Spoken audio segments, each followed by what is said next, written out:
Assieds-toi là. La voix tranchante de ma mère a percé le brouhaha du mariage, sa main manucurée pointant une minuscule table ronde poussée contre le mur, juste à côté des portes des toilettes. Avant de commencer, laissez un commentaire et dites-nous d'où vous venez et de quelle ville vous regardez nos vidéos. Et après avoir regardé toute la vidéo, n'oubliez pas de nous dire ce que vous feriez dans cette situation. Soyez honnête. Dites-le moi dans les commentaires ci-dessous. Nous lisons chaque commentaire. Commençons. Des rires fusaient de la salle principale où des lustres scintillants brillaient au-dessus de la grande réception. Les verres en cristal s'entrechoquaient, la musique montait en puissance, et la nouvelle femme de mon frère tourbillonnait au centre de la piste. Mais moi, j'étais là, entassé à une table d'enfants avec des pailles en papier et du jus de pomme renversé. Sérieusement, ai-je chuchoté, ma voix tremblante, mais assez ferme pour être entendue. Tu m'as fait t'asseoir à côté des toilettes. Ma sœur, Sophie, a eu un sourire narquois, sa robe à paillettes scintillant alors qu'elle se penchait plus près. Eh bien, Chloé, à quoi t'attendais-tu? Les vraies places sont pour la famille. Ne fais pas de scène. D'accord. Le mot « famille » m'a transpercé. Les invités chuchotaient, certains faisant semblant de ne pas remarquer, d'autres jetant des regards amusés. Mon neveu a ricané, me lançant des glaçons de son soda. Ma chaise vacillait sur le sol collant. L'odeur de désinfectant se répandait chaque fois que la porte des toilettes s'ouvrait. J'ai serré la mâchoire. Mes mains tremblaient sous la table, mais mes yeux restaient fixés sur Sophie. La famille, ai-je répété, presque pour moi-même. Compris. Ils pensaient que j'allais m'effondrer. Ils pensaient que j'allais supplier pour une place à leur table de lustre et de champagne, mais je ne l'ai pas fait. Au lieu de cela, je me suis levé lentement, délibérément, ma chaise raclant le sol dans un bruit qui a fait taire les bavardages alentour. Tous les yeux se sont tournés vers moi. Mon père a froncé les sourcils. Où crois-tu que tu vas? J'ai rencontré son regard, mes lèvres se crispant en un très léger sourire. Loin de la poubelle que tu appelles ma place. Et j'ai marché, dépassant les tables scintillantes, les sourires narquois, le sifflement de ma mère, n'ose pas nous faire honte. Mes talons résonnaient sur le sol en marbre tandis que les portes se refermaient bruyamment derrière moi. Dehors, l'air nocturne mordait froidement ma peau, mais il semblait pur. Plus pur que l'étouffante salle de banquet. Ma poitrine se soulevait et s'abaissait, lourde, furieuse. 10 minutes. C'est tout ce que je leur ai donné. Parce que 10 minutes plus tard, le son de chaussures vernies claquant sur le pavé a fait tourner les têtes à l'intérieur. Les portes se sont ouvertes brusquement. Mon mari, Julien, large d'épaules et imposant dans son costume bleu marine sur mesure, est entré avec une expression qui a glacé la salle. Le sourire peint de Sophie a disparu. Sa flûte de champagne a failli lui glisser des mains. Ma mère s'est raidie. La mâchoire de mon père s'est crispée. Et alors que le regard perçant de Julien balayait la pièce, il s'est posé sur moi d'abord, debout sur le seuil, silencieuse mais intacte. Où est ma femme? Sa voix était calme, basse, mais elle a résonné comme le tonnerre à travers la salle. Le sourire narquois de Sophie s'est effondré en une ligne tremblante. Ses yeux se sont remplis de larmes, ses épaules se sont raidies. Elle s'était moquée de moi quelques minutes auparavant. Maintenant, c'était elle qui était au bord des larmes. L'atmosphère est devenue lourde. Les invités chuchotaient, bougeant mal à l'aise. Et pour la première fois de la soirée, ma famille semblait déstabilisée parce qu'elle réalisait enfin ce qu'elle avait sous-estimé, et elle n'était pas prête pour ce qui allait suivre. La salle était devenue silencieuse, comme si quelqu'un avait arraché le cordon d'alimentation de la musique des enceintes. Tous les rires, le tintement des verres, les interminables bavardages fanfarons, tout avait disparu. Le seul son était le claquement des chaussures de Julien sur le sol en marbre alors qu'il marchait droit vers moi. Les gens chuchotaient, tendant le cou. Qui est-ce? C'est son mari. Il a l'air important. Julien n'a prêté attention à aucun d'entre eux. Ses yeux sombres étaient fixés sur moi, vifs et inébranlables, et pour la première fois de toute la soirée, j'ai ressenti quelque chose que personne dans cette pièce ne m'avait offert, de la protection. Chloé, a-t-il dit, sa voix calme mais ferme. Viens ici. J'ai marché vers lui, mais pas assuré malgré la tempête qui bouillonnait dans ma poitrine. Sa main a frôlé la mienne, chaude, rassurante, puis il s'est tourné, s'adressant enfin à la salle remplie de parents bouche bée. Ma mère s'est levée rapidement, affichant un sourire forcé. Julien, mon cher, nous ne t'attendions pas ce soir. Nous pensions que tu étais occupé. » Son ton dégoulinait d'une fausse douceur, comme si 10 minutes plus tôt elle ne m'avait pas poussé dans l'ombre. Le regard de Julien n'a pas scié. « Occupé » a-t-il répété. « Occupé pendant que ma femme est assise, coincée près des toilettes comme si elle n'avait pas sa place ici ?» Des halètements ont parcouru les tables. Mon père s'est raidi. « Attends une minute. »« Non » l'a coupé Julien, son ton tranchant comme l'acier. « Ne dis rien. Vous vous êtes bien amusé à l'humilier, n'est-ce pas? La traitant comme si elle était moins que vous, comme si elle ne portait pas mon nom, comme si elle ne méritait pas le respect. Je suis entré ici et qu'est-ce que je vois? Ma femme abandonnée, assise comme une enfant à une table destinée au reste. Dites-moi, est-ce ainsi que vous célébrez la famille? » Les mots sont tombés comme des pierres. Les invités se sont agités, mal à l'aise, certains baissant les yeux, d'autres regardant avec une fascination stupéfaite. La lèvre de Sophie a tremblé. Nous ne voulions pas, Julien s'est tourné vers elle si brusquement qu'elle s'est figée. Son regard l'a clouée sur place. Vous ne vouliez pas? Tu lui as ri au nez, Sophie. Tu lui as dit qu'elle ne comptait pas comme faisant partie de la famille. L'assurance peinte de Sophie s'est fissurée. Des larmes ont jailli, brouillant les paillettes de son fard à paupières. C'était une blague. Alors pourquoi ne ris-tu pas maintenant? A demandé froidement Julien. Le silence était assourdissant. Chaque table semblait retenir son souffle. Mon père s'est avancé, bombant le torse. Ça suffit. C'est le mariage de mon fils, pas ta scène. Ne viens pas ici pour essayer de... La voix de Julien l'a transpercé comme du verre. Scène? Tu crois que j'apprécie ça? Tu crois que je voulais entrer ici ce soir et voir la femme que j'aime traiter plus mal qu'une étrangère? Vous l'avez humiliée devant tout le monde. Et pourquoi? Pour vous sentir supérieur? Pour lui rappeler qu'elle n'a pas sa place dans votre petit cercle parfait? Ma mère a essayé d'intervenir, ses mains tremblant alors qu'elle tendait le bras vers Julien. Nous voulions juste que les choses se passent bien. Julien s'est écarté, son ton plus vif. Bien? Rien de tout cela ne se passe bien. On ne pousse pas quelqu'un dans l'ombre en appelant ça de l'amour. On n'humilie pas sa fille, sa sœur, son propre sang, en prétendant que c'est normal. Le poids de ces mots a fait trembler les lustres au-dessus. Et puis, lentement, il s'est retourné vers moi. Sa voix s'est adoucie, bien que ses yeux soient restés brûlants. Chloé, tu n'as pas besoin de rester ici une seconde de plus. Tu n'as pas besoin de mendier leur respect. Tu en as assez fait. Rentre à la maison avec moi. Quelque chose en moi s'est libéré. Les larmes qui me brûlaient les yeux ont finalement coulé. Pas par faiblesse, mais par soulagement. Pour la première fois, je n'étais pas seul. J'ai hoché la tête en chuchotant, allons-y, nous nous sommes tournés pour partir. Les chaises ont raclé le sol tandis que les invités s'agitaient, mal à l'aise, les chuchotements remplissant la salle. Le visage de mon père était rouge, ma mère tremblait à ses côtés. Et Sophie, ma sœur parfaite avec sa vie parfaite, pleurait en silence, le mascara coulant sur ses joues. Attends, a-t-elle appelé soudainement, sa voix se brisant. Chloé, ne pars pas, le désespoir dans son ton a de nouveau réduit la salle au silence. Mes talons se sont arrêtés sur le sol en marbre, mais je ne me suis pas retourné. La voix de Sophie a tremblé. Je ne le pensais pas, d'accord? Je n'aurais pas dû dire ce que j'ai dit. S'il te plaît, ne pars pas comme ça. Pas à mon mariage. Le bras de Julien s'est glissé protecteur autour de mes épaules, et ses mots suivants ont tranché avec une finalité que personne ne pouvait ignorer. Tu aurais dû y penser avant de la mettre près des toilettes. Et sur ce, nous sommes sortis. Les portes se sont refermées derrière nous, ne laissant qu'un silence stupéfait et les sanglots étouffés de Sophie résonnant dans la grande salle. Dehors, l'air était frais et pur. J'ai expiré, mon corps tremblant comme s'il avait retenu cela pendant des années.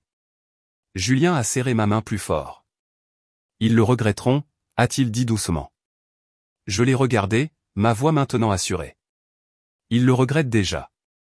Mais au fond de moi, je savais que ce n'était pas la fin. La nuit ne faisait que commencer, et la situation s'était retournée d'une manière que ma famille n'avait jamais imaginée. Dès l'instant où nous sommes sortis, mon téléphone n'a cessé de vibrer dans ma pochette. D'abord un appel, puis 5, puis un déluge de messages illuminant l'écran, ma mère, mon père, même Sophie. Je n'ai pas répondu. Je ne pouvais pas. Pas encore. Julien m'a ouvert la portière de la voiture, la mâchoire serrée, son silence plus éloquent que des mots. Le trajet de retour a été rempli par la lueur des lumières de la ville défilant par la fenêtre, mon pouls martelant toujours dans mes oreilles. Ils vont déformer la vérité, a finalement dit Julien, sa voix basse. Ils essaieront de te faire passer pour une personne dramatique, ingrate. J'ai laissé échapper un rire amer. C'est leur spécialité. Mais mon téléphone continuait de vibrer, désespérément maintenant. Réponds à un appel, a dit Julien doucement. Laisse-les parler. Parfois, le silence fait plus mal que les cris. J'ai hésité, puis j'ai fait glisser mon doigt sur l'écran. Le nom de Sophie clignotait. Contre tout instinct, j'ai répondu. Sa voix est arrivée, brisée, précipitée. Chloé, s'il te plaît, ne raccroche pas. Je suis désolé. D'accord ? Je ne voulais pas que ça aille aussi loin. J'ai trouvé ça drôle. Drôle, ma voix est sortie plus vive que je ne l'avais prévu. Tu as trouvé ça drôle de m'humilier devant tes invités ? Elle a eu un hoquet. J'avais tort. S'il te plaît, reviens. Maman panique. Papa est furieux. Et les gens posent des questions. Tu nous donnes une mauvaise image à tous. Julien m'a jeté un coup d'œil depuis le siège du conducteur, haussant un sourcil. J'ai pressé le téléphone plus fort contre mon oreille, mon ton glacial. Sophie, tu m'as fait t'asseoir près des toilettes. Tu as ri pendant que les gens me dévisageaient. Et maintenant, tu veux que je sauve ta réputation ? Son silence était révélateur, puis un reniflement. C'est juste que... Je ne peux pas arranger ça sans toi. S'il te plaît, Chloé. Je n'ai pas répondu. J'ai raccroché. La sonnerie a repris instantanément, mais cette fois, j'ai éteint le téléphone. La main de Julien s'est posée sur la mienne. Tu ne leur dois pas ta tranquillité d'esprit, a-t-il dit doucement. Pour une fois, je l'ai cru. Le lendemain matin, les retombées étaient partout. Un cousin avait enregistré une partie du discours de Julien sur son téléphone. La vidéo s'est répandue comme une traînée de poudre dans le groupe de discussion familiale. Le visage de mon père rouge de colère, Sophie tremblante, les excuses désespérées de ma mère. Tout était là, capturé dans une séquence tremblante mais indéniable. La vidéo a fuité au-delà de la famille également. Des amis d'amis l'ont partagée. Bientôt, les voisins et les collègues l'avaient vue. Les commentaires étaient brutaux. Qui fait asseoir sa propre fille près des toilettes ? Ce mari mérite une médaille. Sophie pleurant à son propre mariage. Justice poétique. Au petit déjeuner, j'avais 50 messages non lus de parents essayant de se justifier. La voix de ma mère résonnait dans le premier message vocal. Chloé, ma chérie, tu sais à quel point les mariages sont stressants. Nous ne le pensions pas comme ça. S'il te plaît, rappelle.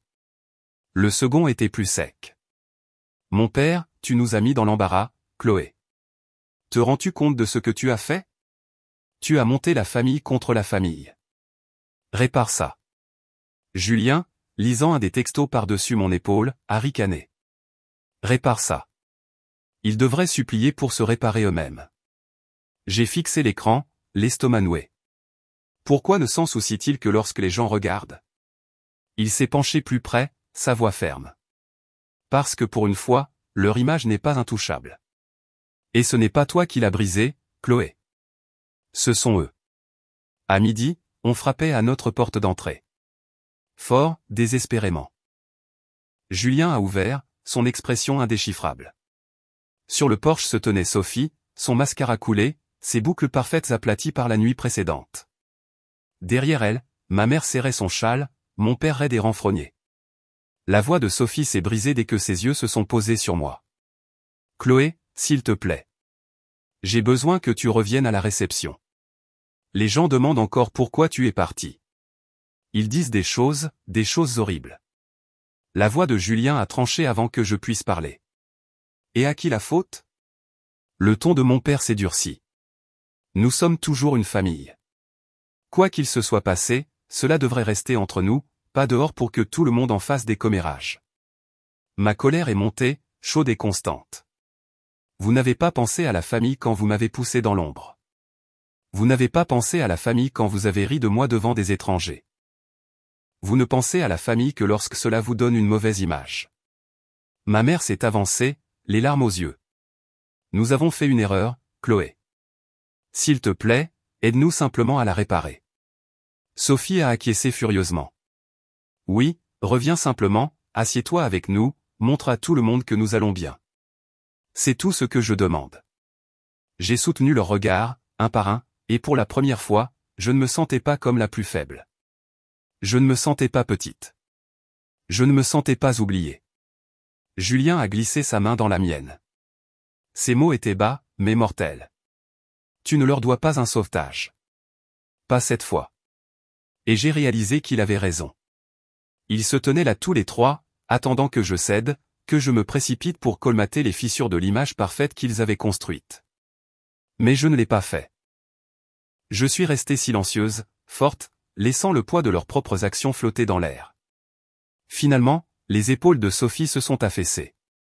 Elle a couvert son visage et a sangloté sur le porche. Et pour la première fois de ma vie, ce n'était pas moi qui pleurais devant eux. C'était eux.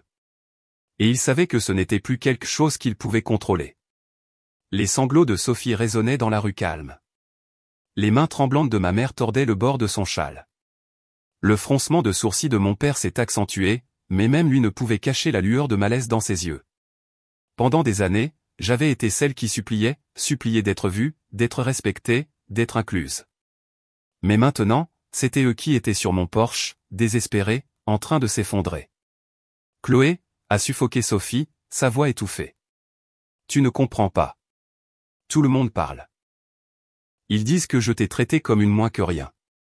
Ils me traitent de cruel, de sans cœur.